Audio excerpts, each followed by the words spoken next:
The first day on the cruise was filled with excitement for Liza. I had never been on a cruise before, and the idea of spending a week at sea was thrilling. As I boarded the ship, I couldn't help but notice the grandeur of the vessel. It felt like stepping into a floating palace. The ocean breeze was refreshing, and I couldn't wait to explore every corner of the ship. "Beautiful, isn't it?" I said, trying to strike up a conversation.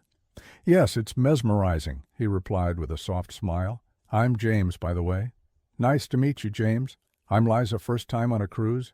"You could say that. I have a special connection to this ship."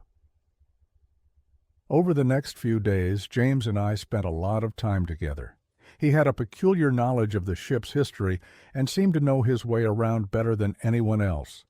He often shared fascinating stories about the ship's past, which made our time together even more intriguing. There were a few odd things that happened during the cruise, though.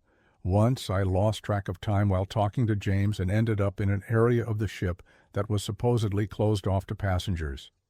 Another time I saw him speaking with a crew member who later claimed to have no memory of the conversation. Despite these strange events, I didn't think much of them. On the last night of the cruise, there was a masquerade ball. "This is incredible," I said, marveling at the spectacle. "It's one of the ship's most famous events," James replied. "There's something magical about a night like this."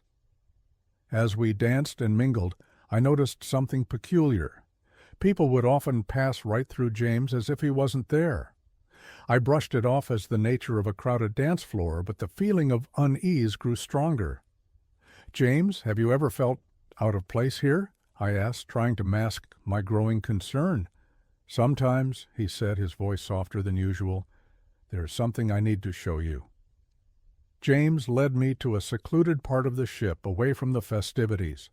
We stood before an old framed black and white photograph displayed on a wall.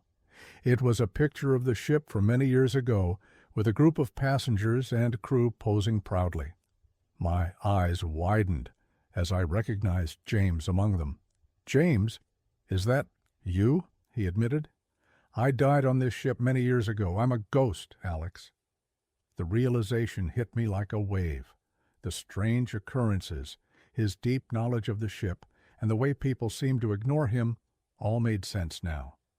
James is a ghost. "Why didn't you tell me sooner?" I asked, my voice trembling. "I didn't want to scare you away. I've enjoyed our time together and didn't want it to end."